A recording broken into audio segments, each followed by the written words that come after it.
Yeah. Here we go.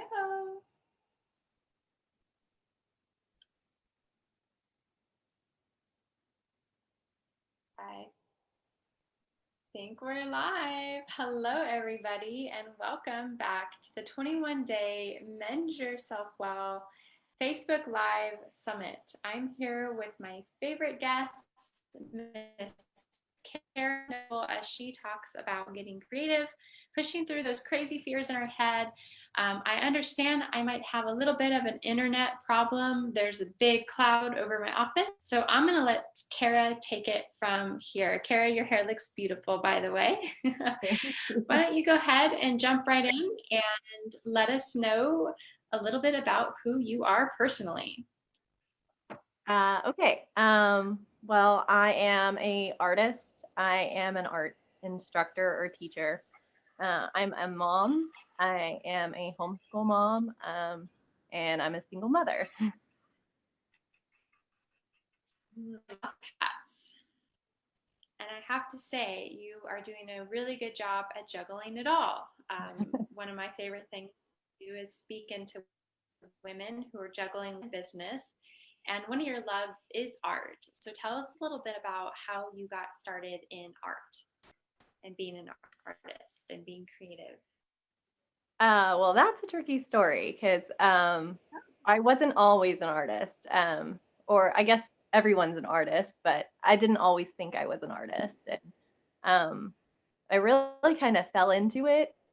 I've always been creative per se because I would create costumes and I was in the theater. And my senior year of high school, I had to figure out something to do. My parents were like, "You have to go to college, so figure out something to do." And I didn't want to do theater anymore. I had enough of that, and so I was looking for something to do. So I jumped into what my best friend was doing at the time, and she was doing fashion design. So I joined fashion design, but the problem is you have to know how to draw to get into the program. So I immersed myself into a class, and it was terrible. I was scared. I was frightened, and everybody else knew how to draw in the class. And I remember sitting there with my pencil, looking at my paper, and being like, "How am I going to draw whatever the professor had put in front of us?" And he just was like, "Is there a problem? You have to make a mark." And I'm like, "I don't know what to do." And he just took my hand and made that first mark. And then I just taught myself how, and it became healing for me. It became my biggest love, so it became a big part of me after that. So I always tell people, Wow. you never know, where you're going to fall in life, because I did not see myself being an artist for Yeah. sure. Yeah, it could have been there all along. You just never had that inkling to go for it and make that first mark. Mm-hmm. And when I hear that word, like, go ahead and make your mark, I also like the only time I ever hear that is when I hear someone say, you're making a mark on this world. And that's one of the questions I want to ask you today is like, what type of mark are you making on this world now that you're utilizing your creative side and teaching others? Well, I think my biggest mark is to show other people creativity. And I work a lot with children, my online program, and I do YouTube videos to encourage children in homeschool families because they don't always have the resources that a public school does with the art class. And a lot of moms say, "Oh, I don't know how to teach my child art. I have no clue how to be artsy. I don't get it. So thank you." And what I'm getting is families being able to bond over the art and moms actually enjoying art and then going out and finding out how to do art themselves, like with watercolors, or they'll pick up something and then I'll see it on their Instagram. That's really rewarding. And then the children just, I think some of the reason I never wanted to do art was because in elementary school and like middle school, the art teachers, uh, they weren't real positive for some reason, and I felt like my art wasn't good enough, or maybe it was just the type of art that they were teaching. It's not the art that I liked, so I never enjoyed art until I got to college, and then I found a style that I liked, and I found passion, and I love sketching. But I hadn't tried that yet. So just to teach children and adults to find their own style, and that not all art has to be hyper realistic or not all art has to be abstract, and you can find your style and you can embrace it and just enjoy what you're doing while you're doing it. Awesome. I love it. And behind you, I can't help but notice that you have some things in frames. Are those your artwork? Those pieces of Yeah, your artwork? these are these are some of my prints. This is my favorite style to do. It's digital art to transfer. So they're kind of digital art and kind of watercolor. So it's a mix of both. I have an Okay. art show tonight. So I want to see the other one that you have on the couch there. oh, this is my Yeah. favorite.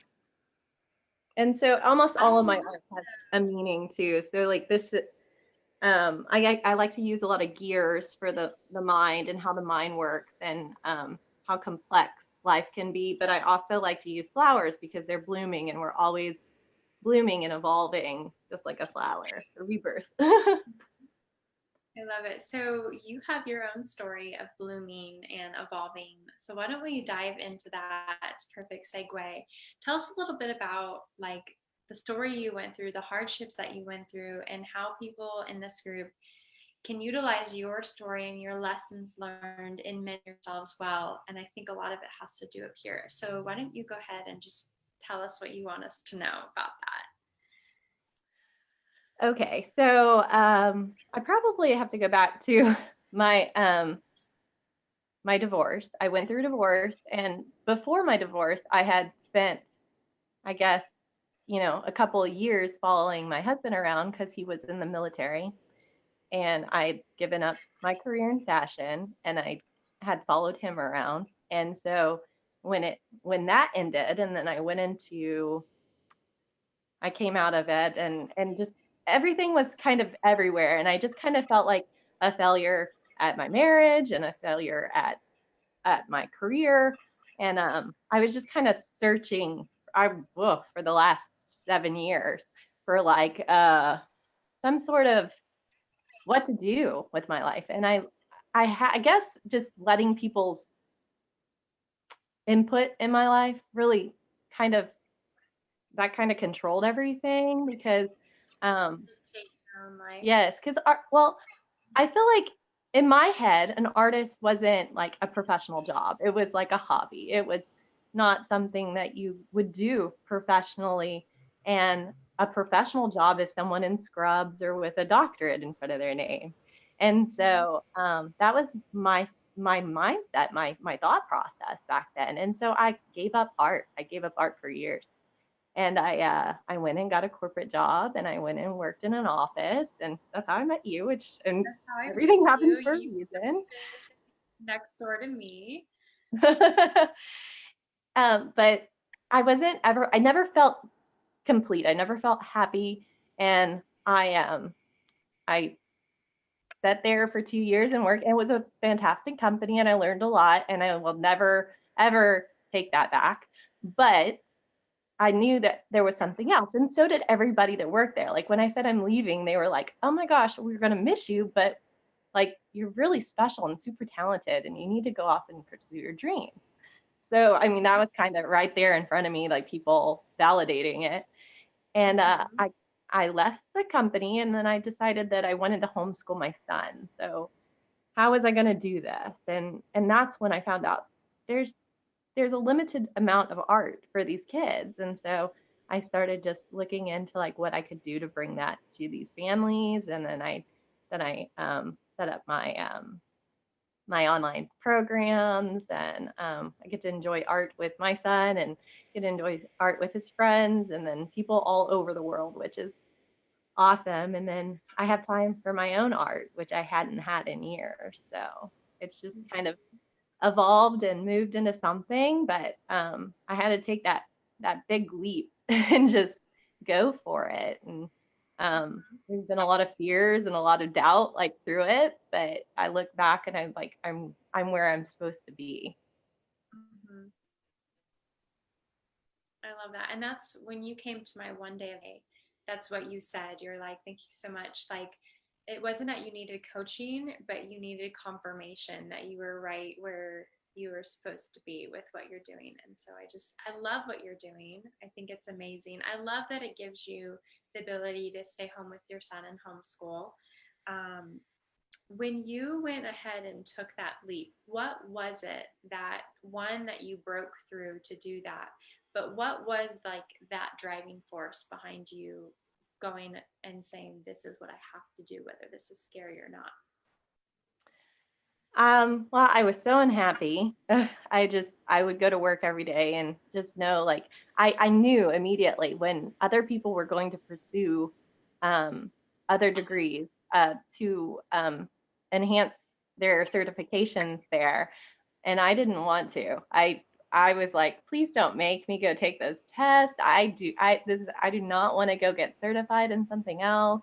And I had this gut feeling that, and I guess I'd watched a lot of videos and I watched a lot of things that just, place me in a place where I'm like, okay, this is it. And I've had enough of this, and I'm ready to move on, and I'm ready to, to be to become what I really want to do. And so I was really just being super unhappy for a good 6 months that I had, like, it was unhealthy. I had a lot of I was in the hospital. I was hospitalized just from, like, malnutrition and just not taking care of myself because I was so unhappy. And Wow. so yeah. So it's And now, like, you're happy, like, great testimony too for your own son. Like, you're making a mark in your home because of the choices that you've made. And I mean, imagine what life with your son's life would have been like if you would have stayed unhappy and unfulfilled. And I mean, that wouldn't have been very fun. And yeah, I think yeah. that alone, don't you think? Well, and Awesome. that, I mean, that he was a big driving force in that too, because I wanted to homeschool. I saw a lot of his friends were homeschooled in their parents, and a lot of my work was taking me away from him for so many hours. And then even when I got home, I was consumed by helping other people's children, um, that I felt like I wasn't giving him what he deserved. And so I jumped into that, and then knew, like, really he needed this homeschool, and he's blossomed, and I can empower him, and I can tell him, you don't have to go the route that everybody wants you to go, like school, college, and then go to work. You can, start your own business. You can do whatever you want. You can pursue being a rocket scientist or a shark explorer, which is what he's into now. But Whatever you want. And you're the perfect example. Traditionally speaking, an artist, can't, like, that's not a real job, but you're making it your own real job, and you're impacting others, and you get to do what's like really on your heart. You get to do what you love and what you're talented at. And that's what I love inspiring people. You're here to add that dimension into this summit, is like, stop living the life that you think you should live based on everyone else's purchase, and how they dictate what you should do and what's truly successful. And I think Crystal's giving us some love right now. Crystal's here and she says hello to you. So you're doing that, and you don't just work with kids. I know that some of the women in this group actually had you come and teach an art. I mean, you teach art classes for adults too. So tell us a little bit about what that looks like. So I come and I do painting parties, which is similar to any of your paint and sip parties. And I come to your house, and it's really good team building. I did a team building exercise with a bunch of ladies that are on this group. Camille and Crystal were there, and I just walk them through a painting, and they get to kind of get creative a lot. Some people, when they come to something like that, they have never painted anything in their life, and they're like, I can't paint a stick figure. And I always have an exercise that turns a stick figure into something pretty awesome. So it kind of switches their mindset over. And not believing you can't get creative is a mindset thing too, because it's just something that somebody's put in your head. Like, you drew something at some point that somebody didn't think was good, or you didn't think was good. And, like, creativity is very in art, it's very subjective. So it's what you make may be beautiful to somebody else and somebody else may not like it. And I have to deal with that for my own art. Not everybody likes my art, but I'm happy with the finished product and there's tons of people that do. So, Mm-hmm. um, so I love to just encourage people just to be creative and let that be an outlet for the night because sometimes just the brush strokes is very therapeutic and people do like it and it's very team building because you can laugh and look at somebody's painting and laugh and look at your own painting and laugh and you can talk about it and you can encourage each other. I mean, I heard lots of encouragement in this last class. Everybody was like, "Oh, that's beautiful. I love that." And that's really what it's about. Yeah, I love that. And I want to talk about two more points on this.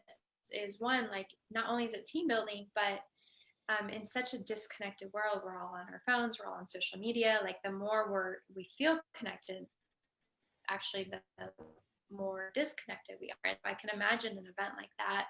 Nobody's on their phone. They're so connected and like in the moment, and like just I can feel the vibe of just what that would create, not just for team building, but for friends and families that just want to connect on a deeper level, like to share something full of passion and excitement. So that's really awesome.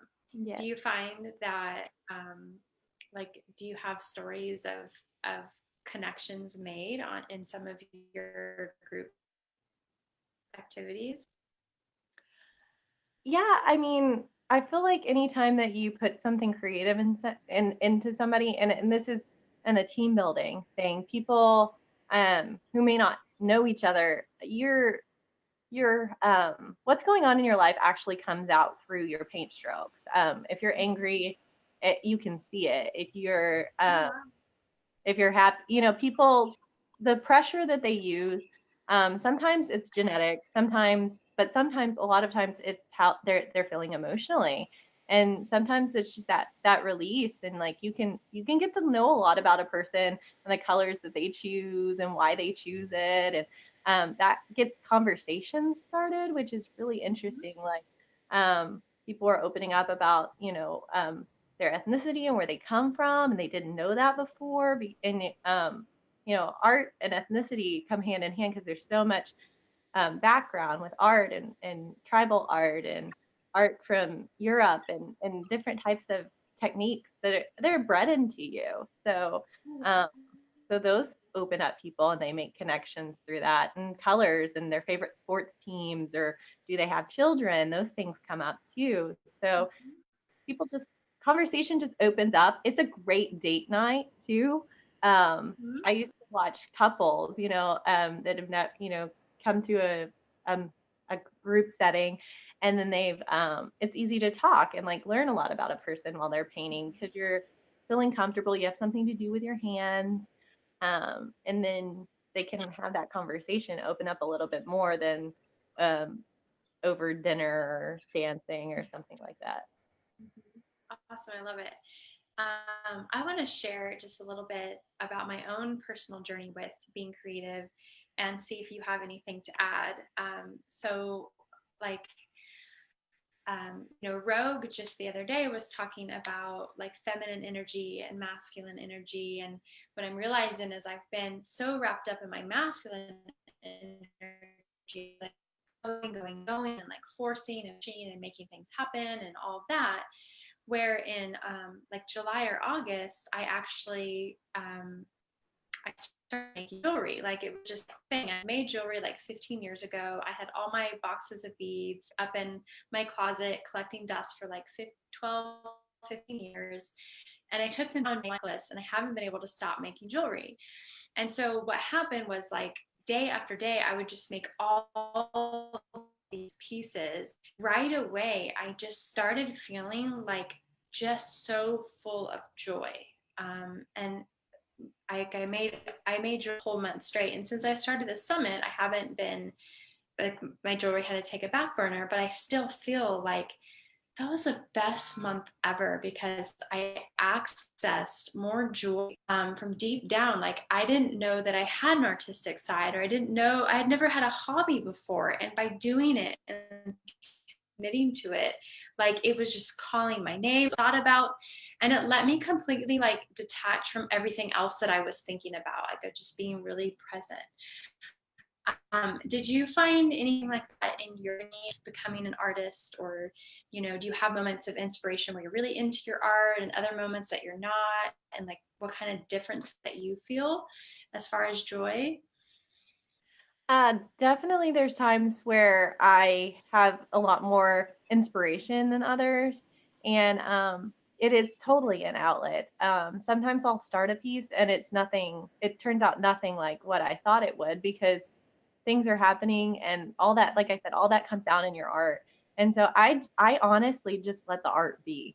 I let it become what it's supposed to become, because it's like the universe or God's telling me something through my art. And it's creating um like a space. You're right. You're alone with your art and your jewelry. That's awesome. I like to make jewelry too, because it's very calming, and you clear your mind of everything that's going on. So it's a healthy, hobbies are so healthy, and art is a great hobby to have. And so um jewelry, art, jewelry, fine art, photography, any of those things you're allowing um the world around you to like pause for a second and focus in on like real beauty and what the world is trying to tell you, is really eye opening and also stress relieving. Yeah, I have a spiritual life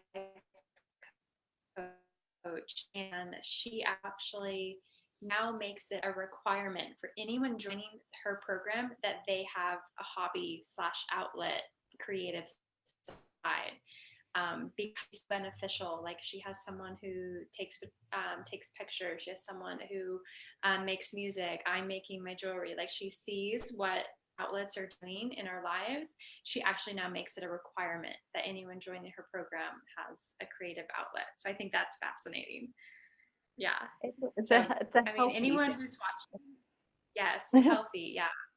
Anyone watching, if you have been looking to find more joy in your life, Cara and I recommend that you find some healthy hobby that you can get more creative, open up your creative side. If you want some help with that, you can reach out to Cara and she can connect you with maybe some resources on her website, or host a class or a party at your house. Cara also has a free, if you have kids at home, or maybe if you're feeling like you want to be a little elementary, you can go and download her free workbook kids. It's a downloadable workbook on her website. Her website is www.artcstudio.com. Art and then the letter C, cat, and studio.com. I love your website. I love how it's artsy. It's really cute. You also have a giveaway that you wanted to give to one lucky winner. So what is the giveaway? So I'm gonna give away one of my prints. Um, so to whoever, maybe they have some beautiful art to get them started and inspire them. Awesome. Very cool. So for your print will be announced tomorrow. You're going to help me pick a number for the winner for today, which they are going to win uh, Rogue's giveaway, which was a free month online coaching program for relationship coaching. So that's awesome. I know you know Rogue. So let me have you help me pick a number. Let's see here. I think my spreadsheet is all up to date. So I'm going to have you help me pick a number between 2 and 89. Let's see, 23.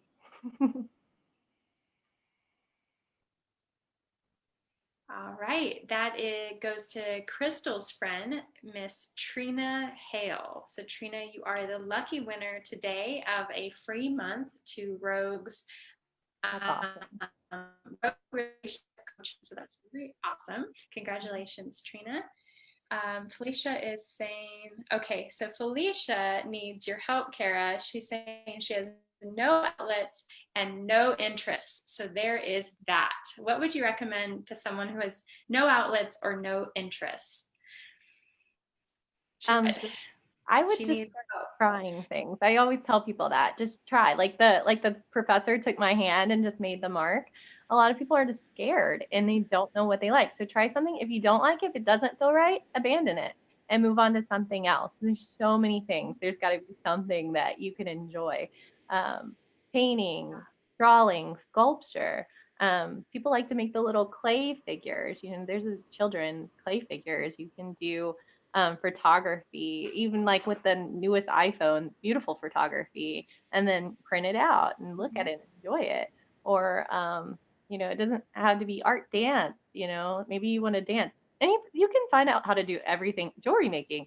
You can find out how to do everything on YouTube. And that's what's so great about YouTube these days and Facebook is there's so many outlets to teach people how to be creative and just to enjoy themselves. But if you're looking to just be creative and have some fun with some crafts, I have tons of tutorials on my YouTube channel and my website. And those are mostly aimed towards kids, but parents have a good time doing them too. So if you have children, you want to do that with your child, maybe you'll enjoy that hobby together. Or if you just want to have some fun, I have some pretty watercolor ones on there as well. So Felicia, you have some places to start and some YouTube videos to check out, and hopefully you'll find some inspiration there.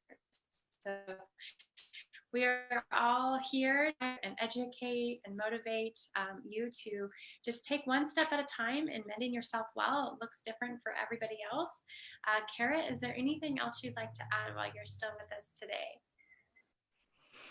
I don't think so. I think we covered a lot. So Yes, we did. Well, thank you so much for being a guest on the show, and we're happy to have you.